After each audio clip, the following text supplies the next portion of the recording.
também exprime a ideia do homem que o homem deve ser. Assim, o princípio primordial da ética do futuro, a ideia de homem, se encontra na metafísica e não nele próprio.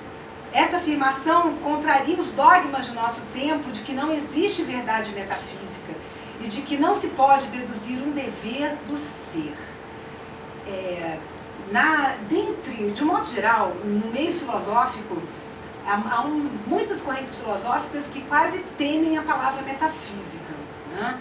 E Jonas, ao contrário, ele se assume um metafísico, né? No sentido de que a metafísica, então, vai ser a base de todo o conhecimento, de toda a ética que pode, então, vir a preservar a humanidade.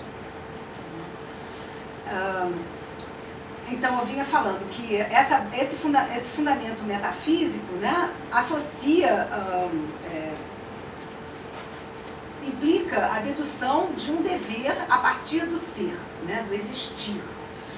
Mas a separação entre ser e dever, a qual nós estamos submetidos, né, filosoficamente, é o que impera na humanidade, né? Essa separação entre ser e dever já reflete uma metafísica. E em toda a ética, você tem uma base metafísica. O que há de peculiar na ética do futuro é que a metafísica que ela apresenta é muito evidente, né? A ética do futuro tem por objeto o homem por vir. É um homem que não existe. Isso é um princípio metafísico, né? Para Jonas, essa necessidade de fundação metafísica é sempre vantajosa. Então, o princípio primordial da ética jonasiana esclarece que os homens do futuro importam na medida em que o homem de hoje importa. Não é tarefa fácil criar uma metafísica válida, mas é necessário fazê-lo. E para isso, um filósofo secular não deve se restringir aos critérios da ciência, mas precisa admitir uma possibilidade de metafísica racional.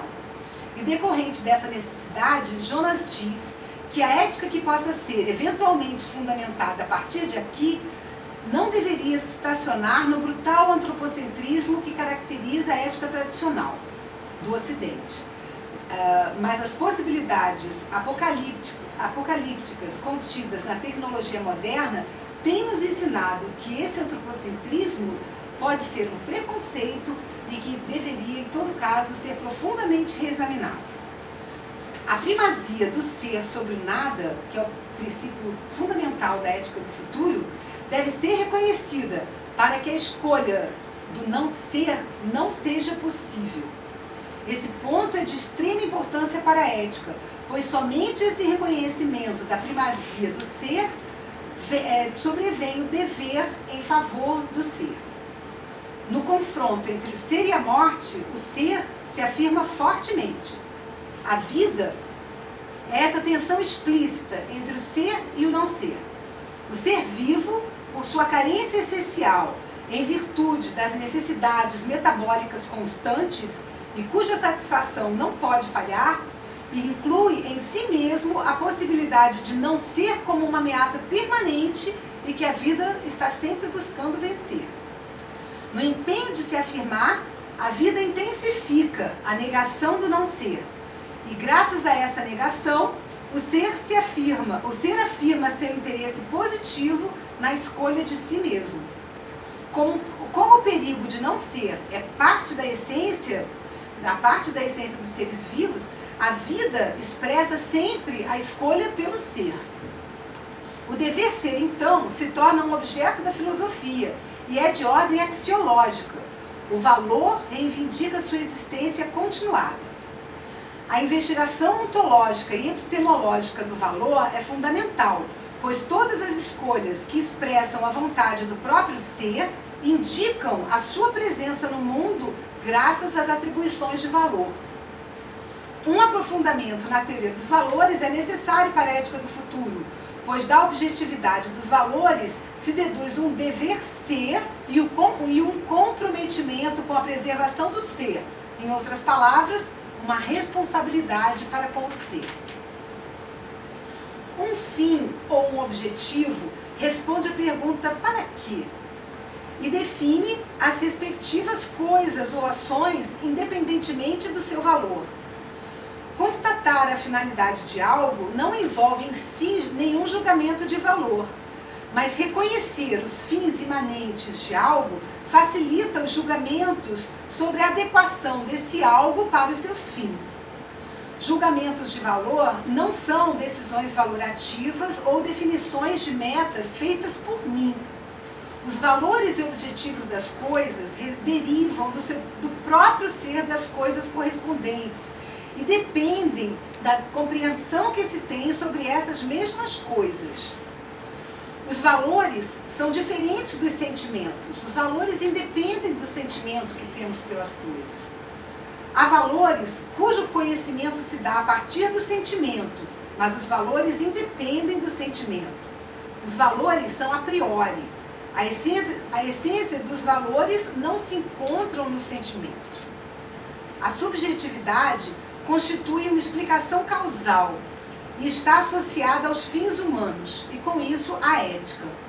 Jonas pressupõe um novo reconhecimento da existência da subjetividade.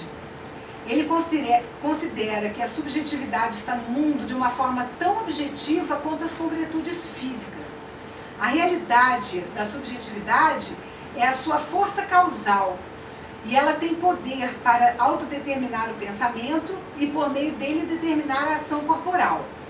Então, é necessário reconhecer o papel objetivo das finalidades interiores subjetivas na totalidade das coisas. Jonas defende que a unidade psicofísica é compatível com a validade das leis naturais.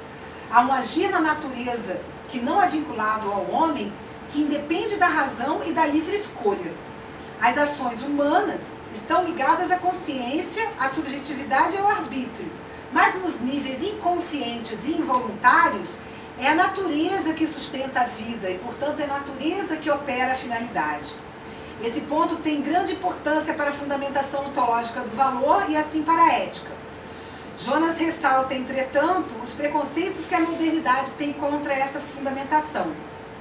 O ser, ou a natureza, é uno e presta testemunho de si mesmo naquilo que permite emergir de si.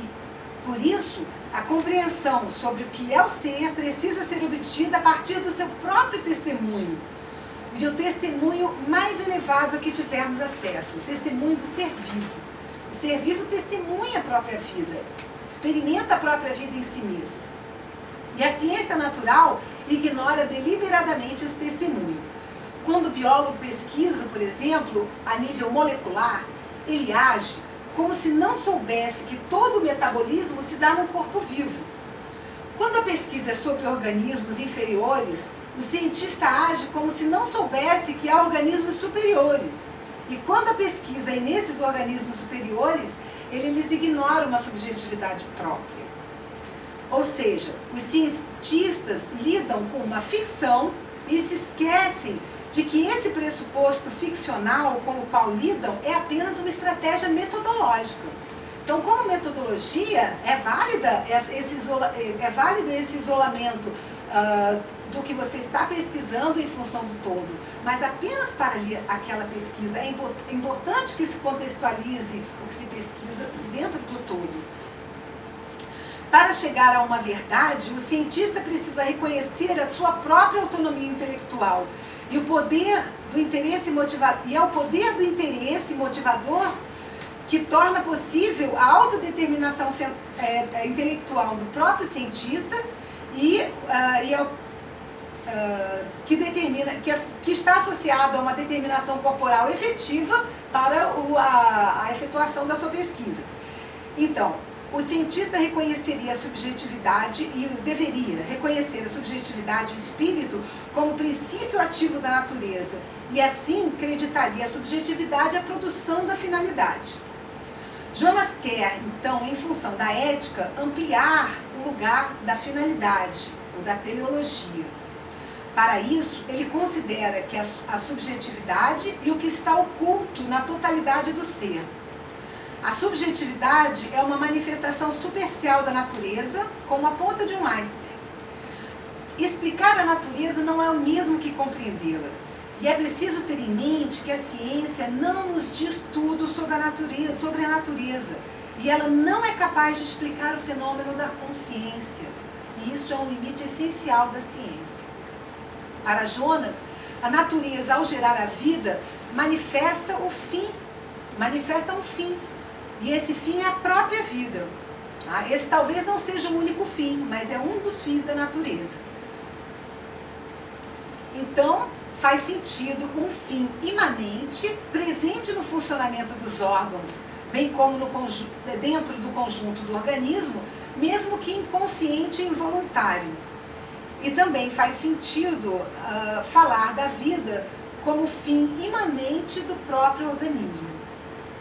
Com a perspectiva ética de que os valores, então, devem se tornar fins, bem como o existir, a perspectiva de que o existir pode justificar um dever, Jonas investigou a relação entre universalidade e validade e a relação entre a mera subjetividade individual e uma subjetividade universal que permeia a natureza.